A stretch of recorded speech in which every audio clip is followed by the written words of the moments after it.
มันบ่เกิน150,000อันปกติเฮือนเจ้าชายนี่เต็มที่เท่าไรก็150,000ซั่นบ่120,000 130,000หมู่นั่นแหละโอ้ก็ธรรมดาบ่เป็นหยังดอก120,000 110,000ยังบ่ฮอดแล้วราคาบัดสุดท้ายหั่นแล้วสุดท้ายสมมุติว่าแล้วครบแล้วแต่ว่าบินยังบ่มาหั่นนะบ่เป็นหยังคือเดือนนี้เฮาสิจ่ายเลยเดือนสิจ่ายเลยเคาะอยู่นี่บ่เป็นแบบไรน่ะเล่าให้ฟังหน่อยได้ยินแม่พลักว่าเราเขาเคาะใน2 บาทแห้งนี่เดี๋ยวมีห้อยตีนแบบเราเหยียบซับแบบนี้ก็ซับแบบนี้อีกนี่แพนี่ใหญ่แห้งเนาะ1 2 3 4 5 6ตัวนี้ใหญ่แห้ง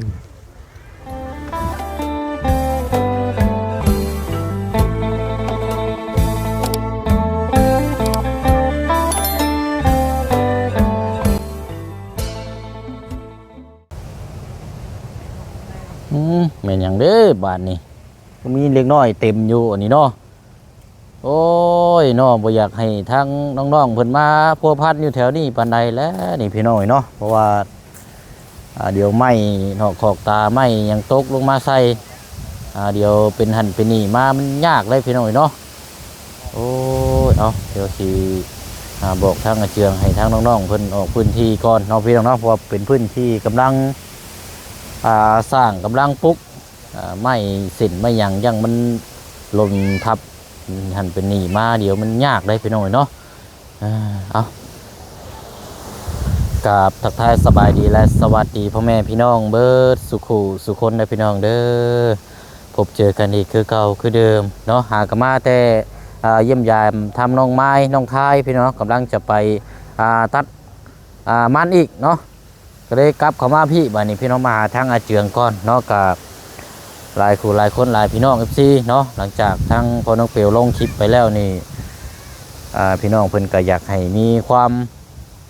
ปลอดภัยเนาะก็ได้จะมาถามทั้งอาเจืองน้ำแน่มื้อนี้กับพี่น้องเนาะที่มาที่ไปเป็นจังใดมันแม่นเรื่องจริงบ่หรือว่าเป็นมาจังใดเนาะสำหรับทางห้อยตีนเหยียบสวนพักสวนหญ้าเราเนาะพี่น้องเนาะแล้วก็มีการเคาะประตูหน้าต่างเนาะในระหว่างลูกเต้าอยู่กับ2 คนทางอาเจืองบ่อยู่นะพี่น้องเนาะอันนี้เราก็ต้องพูดคุยน้ำกันหลายพี่น้องเนาะเพราะว่าคือเขาฮู้กันหลายพี่น้องหลายคนก็ฮักแพงหลายคนก็สั่งผู้ฮักผู้แพงมันก็เว้าก็บ่คือกันหลายพี่น้องเนาะเดี๋ยวสิ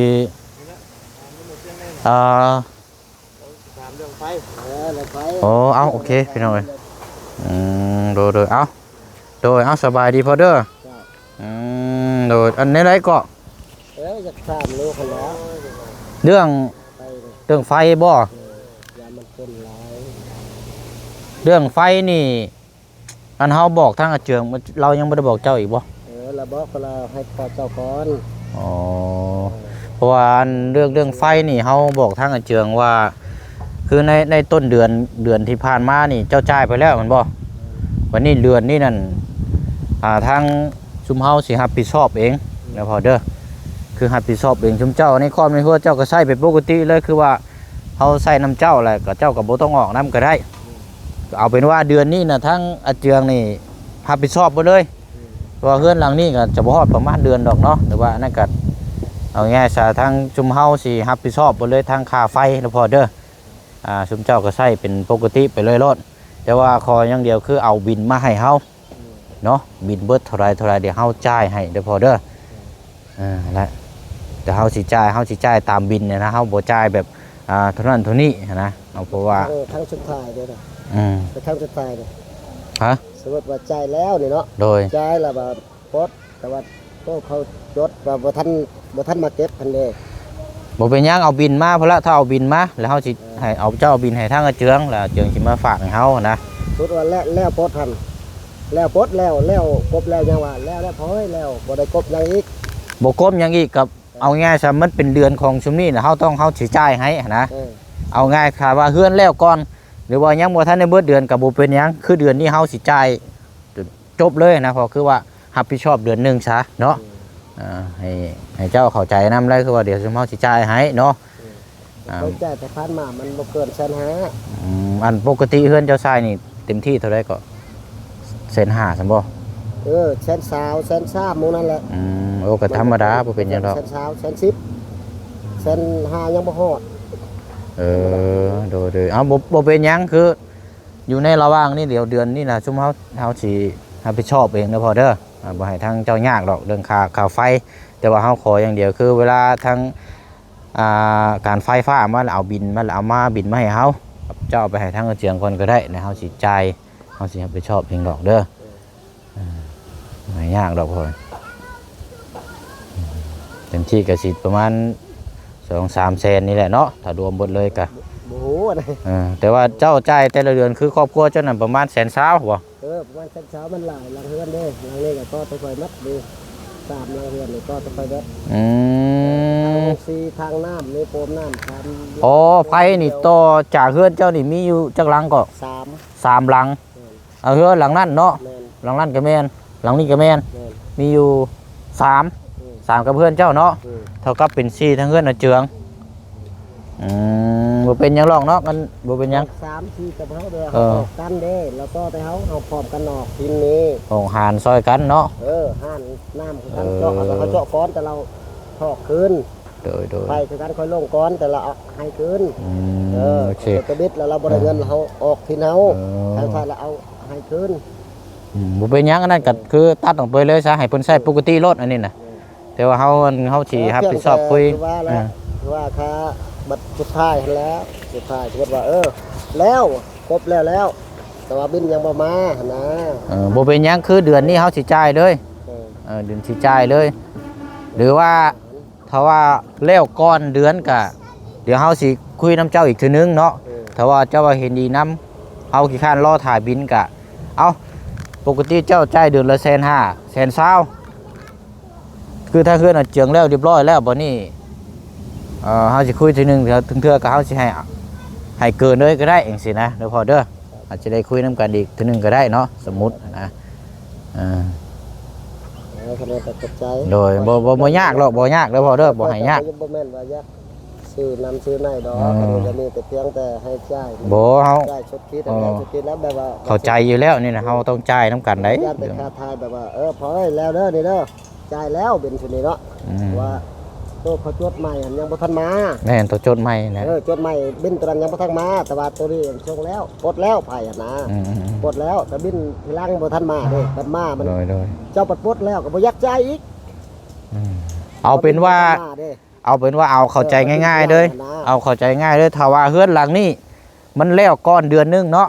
แล้วก่อนเดือนนึงบัดนี้คือค่าไฟจะปกตินี่เดือนละ100,000 แม่น 150,000เต็มที่เนาะ แม่น ถ้าว่าเฮาบ่อยากรอบินแหละ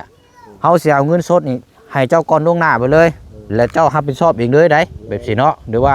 300,000หรือว่า400,000เท่าใดก็แล้วแต่เจ้าเนาะเดี๋ยวแต่ว่าเฮาสิให้แล้วบัดนี้เจ้าก็รับผิดชอบจ่ายเองเลยและบัดบินมาเด้อ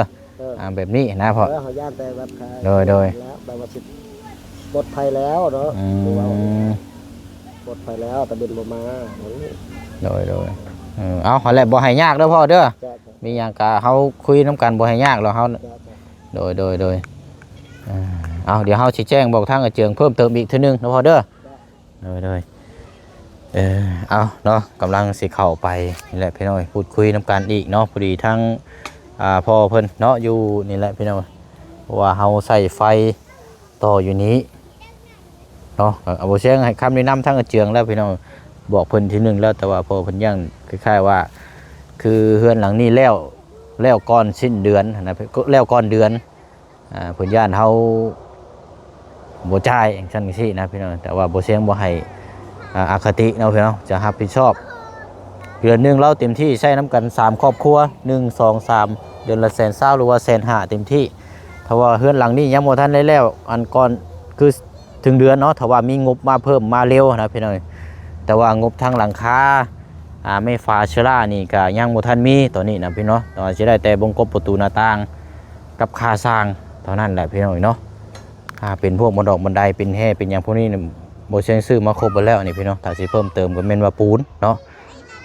เอาอะไรพี่น้องเนาะก็ยังขาดอยู่หลังคากับไม่ฟ้าเชื้อราประมาณนี้แหละพี่น้องกับสีเด็กๆน้อยๆให้สร้างเพิ่นเก็บตกทาลูกหลอกลูกติงบนดอกบันไดประมาณนี้แหละพี่น้องเนาะ เอาสรุปแล้วก็เรื่องค่าไฟนี่เฮาเบิ่งตัวจริงนั่นตัวนี้ก่อนเนาะถ้าว่างบมาแล้วเร็วเฮ็ดแล้วไวผู้เช่นก็สิจ่ายให้เราก่อนให้เกินอยู่แล้วพี่น้อยคือเราเดือนนึงเราจ่ายเต็มที่น่ะ150,000ผู้เช่นก็สิพ่วงเข้าไปเลยประมาณ3 หรือ 4 แสนเอาหาจ่ายไปเลยเนาะบ่อยากให้คัดข้องพี่น้องเนาะคือบ่อยากให้อคติกันเนาะให้เพื่อความสะดวกสบายแล้วพี่น้องเนาะว่าเฮาใส่เพิ่นเฮาก็ใส่เพิ่นเนาะต่างคนต่างตรงไปตรงมาอะไรเนาะเดี๋ยวเพิ่มเติมทำบอกทั้งอาจารย์อีกรอบนึงเนาะแล้วก็พูดคุยตามคำแนะนำเกิดเหตุเมื่อคืนนี่แหละพี่น้อยเนาะว่าเป็นมาจังใดมาแบบใดเนาะเอาเจืองเนาะโอ้ไปปีนมะขามกินนี่พี่น้องเนาะเพราะได้กินส้ม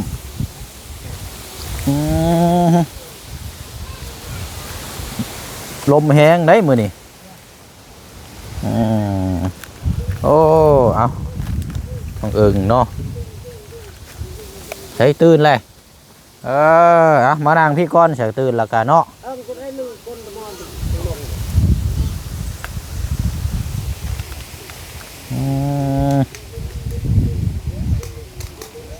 นอนใต้ตารางและอากาศมันอุ่นแน่อากาศมันเย็นแน่ไอ้หนึ่งคนตะมอนทานตะมอน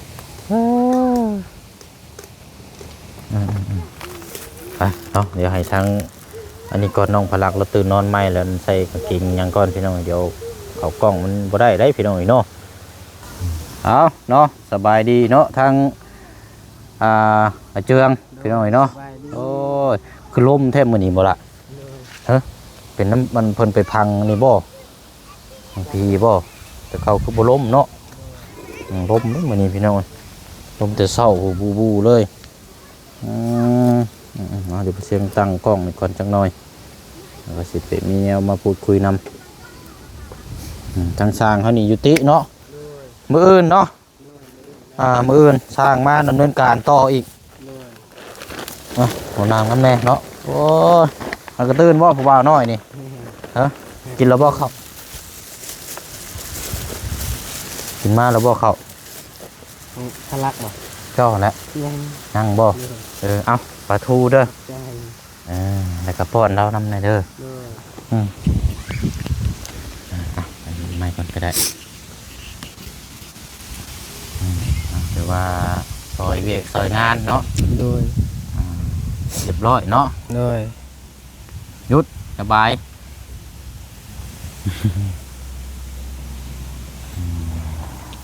วันนี้ก็เดือแต่ครบงานพอให้อบอุ่นจังน้อยเนาะ2-3 มื้อโดยแทนเมย์เราไปใช้ช่างไปหาหน่อไม้หาหน่อไม้มาแกงบ่โดยโอ้เนาะแล้วนี่เจ้ามาแต่หึงแล้วบ่ซะหาการมากินนี่ก็มาจบจากงานบ่โดยเดี๋ยวกำลังสิเข้ามาเลยอันพอดีทางอันพอเพิ่นอยู่นี่แหละที่เฮาต่อไฟอย่างนี้กินนี่เพิ่นมาถามคุยกับอ้ายอะไรกินนี่จะสีแจ้งบอกเจ้าเพิ่มน้ำอีกก็ได้เนาะอันไฟนี่เราต่อน้ำกันนี่3 เฮือนเนาะ3 เฮือน1 2 3แล้วก็4เนาะอันที่เราก็เป็น4หลังไปหน่อยแต่ว่าในระยะนี้นั่นก็ใช้เป็นปกติรถเฮาสิรับผิดชอบเพราะว่าคือเฮือนนี่บ่แล้วนี่คือทางพ่อเพิ่นเข้าใจคือว่าถ้าเฮือนแล้วก้อนเดือนนะพี่น้องคือว่าบินไผแต่ไผมาแต่เดือนนี้มันมาบินเดือนเนาะวันนี้สมมุติว่าเฮือนนี่มันแล้วก่อนเดือนน่ะเรายันว่าเฮาจ่ายให้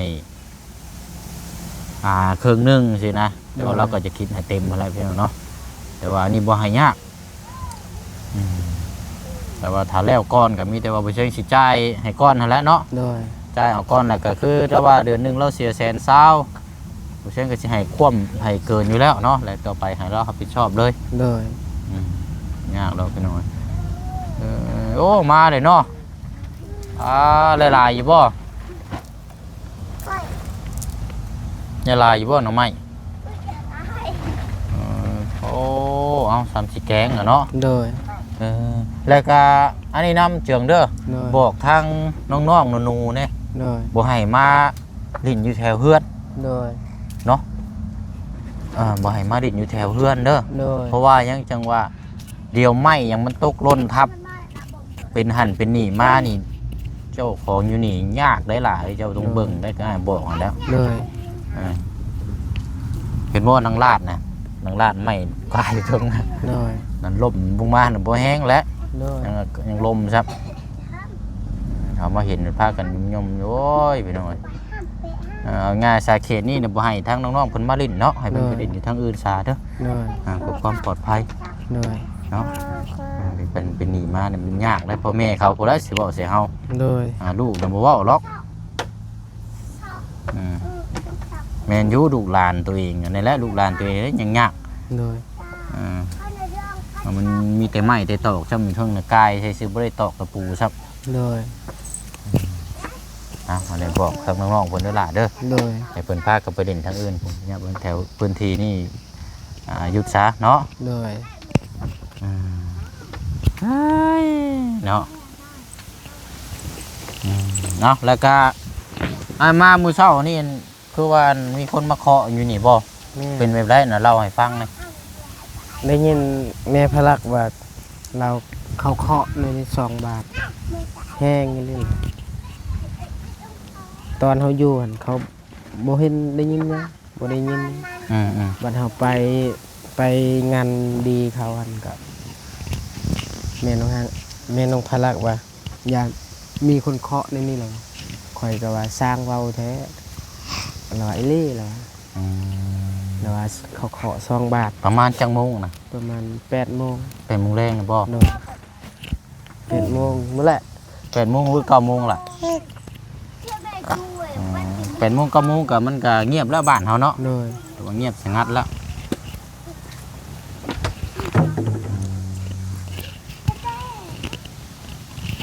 แต่วันนี้อันชวนพักมันได้สะพายเสียบ จักแหละหอยมักใหญ่นี่ มันนั่นยังวะโมเมนเจ้าบ่ บ่ข่อยก็งงคือกันแหละ มันยังคือมันนั่นง่ายตั้งใจเหยียบได้นั่นน่ะ โดย บ่ได้แม่นว่าสิย่างผ่านเด้ โดย อันนี้ห้อยประมาณ7ห้อยบ่เชียงนับเบิ่งน่ะมีห้อยใหญ่ โดย7หอย อืม หอยคนบ่ใหญ่ปานนั้นดอก คนแล้วแต่ว่าเหยียบซ้ำเด้ โดย มันผึ่งออกเลยมันหนึ่งมามันเหยียบน้ำเหยียบมันนาขี้ดินแบบว่ามันมีน้ำเด้ โดย มันก็เจอนอกเหมือนว่าล่ะ โดย อ่า มือบ้านนี่บ่เห็นหอยหยังเลยเขาหดผักบ่เห็นหอยหยั บ่ ง มีอ้ายก็เบิ่งอยู่ โดย แต่ว่าสาเหตุมันนี่มันเป็นเพราะหยังจะว่าเอาเราคิดว่านี่มันแต่แนวทางง่ายคิดว่านี่ ดีแน่บ่ดีแน่นี่มีนํกัน2อย่างตัวนี้นะครอบครัวเจ้าตัวนี้นะ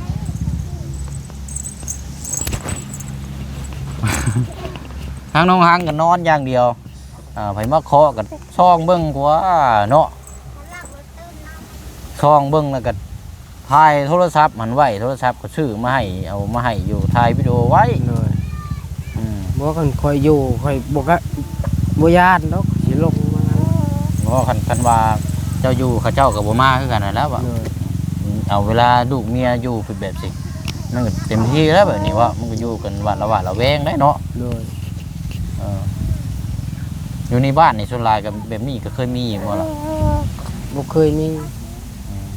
เจ้าว่าคนเมาเหล้ามาหยังบ่มีบ่ บ่มีคนว่าเมาเหล้ามันบ่ไปแบบนี้ บ่ไปมั่วแบบซี่หรอกเนาะ โดย มันติดยาติดหยังจังกันเนาะ โดย มันติดยาติดหยังคือแหละโอ้ยเนาะระวังได้ตัวนี้มีดีกับบ่ดีได้อยู่นำครอบครัวเจ้าตัวนี้น่ะ โดย คนเดี๋ยวเนาะ แม่น เคาะ2 บาทดังๆสิพี่น้องเอ้ย โดย โอ้เด็กน้อยจนให้ว่าเนาะ โดย มันก็บ่ติแล้ว ตอนดึกคอยก็ลงมาก่อน อืม ลงตลอดแต่บ่เห็นหยังบ่เห็นคนมันมีน้องหางนอนคนเดียวแล้วก็ อืม สบายได้ยินเขาเคาะคอยนั่นแหละคอยยังวะ เจ้าคิด จะ ว่า สร้างเบาแท้ก็ว่า เจ้าคิดว่าเราถามกันตรงๆเลยแบบมีคนที่อิจฉาอหย่างอยู่บ่แบบคนรู้จัก บ่ เค มี ยมีบ่ บ่มี บ่มีบ่ โดย อ๋อนั่นก็เป็นคนที่ เอ้าอย่างไรก็มีแหละท่านเขาเจ้าบ่มาหรอกเนาะ โดย แต่ว่าเฮาก็แต่ว่ามันบ่สามารถพักกลมันบ่ดีบ่งามก็ไปแจ้งในบ้านไปได้ โดย ถึงจะเป็นหันเป็นนี่มามันยากเนาะ โดย แจ้งจ้างแจ้งในบ้านไว้แล้วกันเพื่อนเฮานี่ฉันจังซี่ โดยให้หอบก่อน ในนั้นก็ปรึกษากับพ่อเจ้าน้ำเด้อ โดย บอกทางผู้เป็นพ่อนะว่าเอานอนเมื่อคืนนี้มีคนมาเคาะอยู่กระตูบนี้ โดย แต่ก็แถมส่วนพักของปลูกของพังเป็นเหยียบจนมุนเบิด โดย มีแต่ห้อยตีนทำแนะนำแต่ว่าพอจะว่าไปแจ้งในบ้านไว้ก็ไปแจ้งไว้เนาะ โดย เพราะว่ามันก็บอกคักคนใดแล้วเนาะ โดย เพราะของปลูกของพังนี่ก็ไปเหยียบกันจนมุนเบิดเลย โดย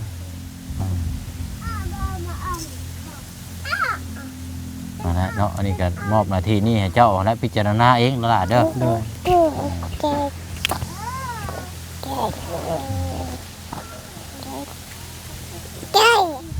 แต่คนแบบคนติดยาที่ยั้งเนาะที่พี่น้องคนคิดเอาความคิดเห็นมาค่ะคนติดยาหรือว่าคนเมาเหล้าแต่เมาเหล้านี่บ่มีหรอกเนาะ โดยนับแต่มือนี่ก็ซุมือนี่ก็เห็นหลายคนอีหลีไปอาบน้ำในห้วย ไปมาสู หลายผู้ที่สูบยาสูบหยังก็เห็นอยู่หลาย บอกคันว่าคันคือเฮาเห็ดหัวไว้นั่นบ่ยากหรอกเนาะ โดยเฮ็ดห่วมสบาย เห็ดหัวอ้อมตะไคร้อ้อมมาเลยนะพี่น้องตะไคร้ประมาณเม็ด50-60 เซนนี่ก็เขาเจ้าปีนเข้ามาบ่ได้หรอกเนาะเฮาอ้อมมาเลยนี่ โดย แม่นจบเลยบ้านมันก็ง่ายอันนี้ย่างเข้ามาเลยเฮือนเจ้าบ่อยู่นอกหมู่ซ้ำเนาะ โดย เอาจังได๋ก็บ่ให้คุณให้กลัวให้นั่นแหละเนาะ โดย ให้เฮาประกอบประคองเบิ่งเพราะว่าเริ่มมือเฮาสิเริ่มอยู่นี่เนี่ยมันต้องมีการท้าทายมีการที่จะทดสอบเฮาอยู่แล้วเนาะ โดย ในการที่เฮาจะอยู่นี้เพิ่นก็ต้องทดสอบหรือว่าบ่แม่นคนบ่แม่นอย่างใดก็อย่างหนึงเนาะ โดย เพิ่นทดสอบเฮาว่าเฮาสิเป็นแบบใดเนาะ โดย อยู่ที่เฮาว่าสินิ่งพอบ่แค่นั้นแหละเนาะ โดย เนาะไปเดี๋ยวไปเบิ่งสวนพักน้ำกันอีกรอบหนึงพี่น้องเนาะ โดย โอ้ยเนาะเดี๋ยวห้อยตีนบากใหญ่พี่น้องเนาะทมเลยเอาไปปึ๊บ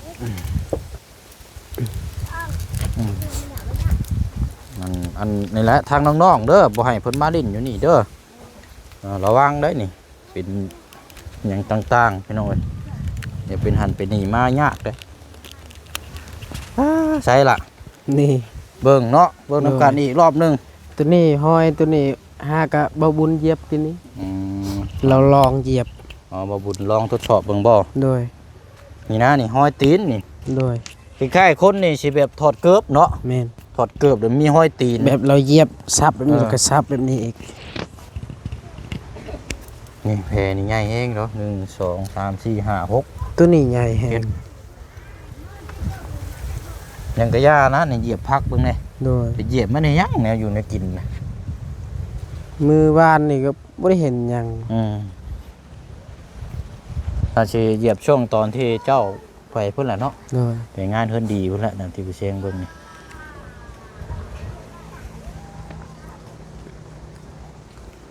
โอ้ยช่างเป็นแท้เนาะ ผักกำลังสิงงาม ว่าพักมันก็ดังขึ้นได้นี่คนถอดเกิบนะคนนะ โดย ถอดเกิบย่าง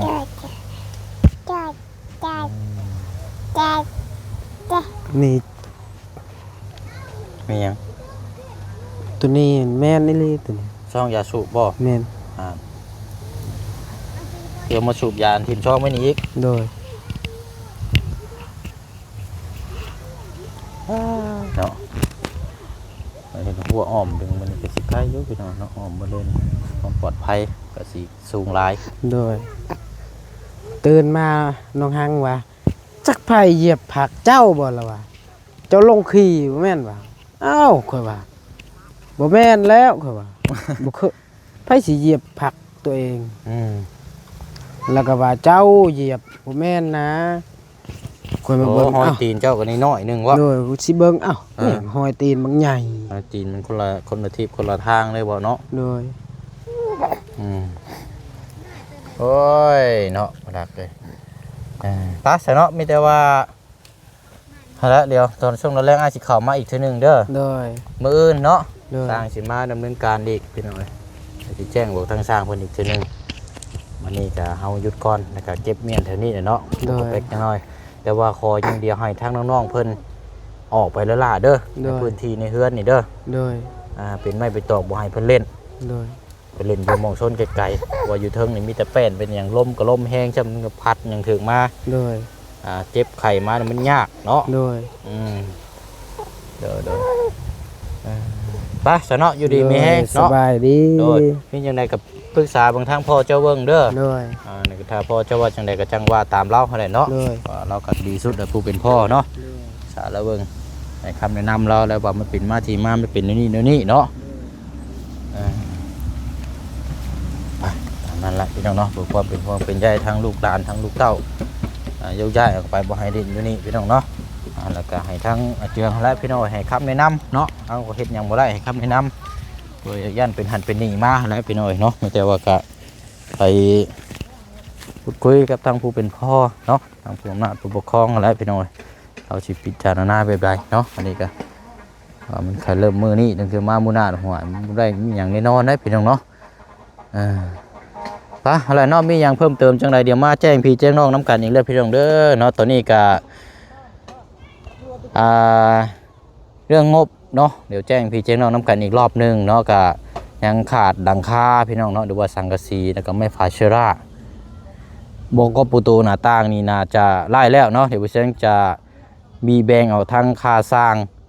ที่ทางเอื้อยเพิ่นผักมาสมทบน่ะจะไปซื้อบงก็ประตูหน้าต่างมาให้ทางน้องเพิ่นเนาะพี่เนาะอันนี้งบเฮานี่ได้แล้วพี่น้องแต่ว่ายังขาดไม่ฝาเชื้อรากับสังกะสีเนาะอันแหละพี่เนาะเพิ่มเติมจังใดจังว่าจังคุยน้ำกันคลิปนี้ลาไปก่อนบ๊ายบายเด้อพี่น้องเด้อเนาะสบายดี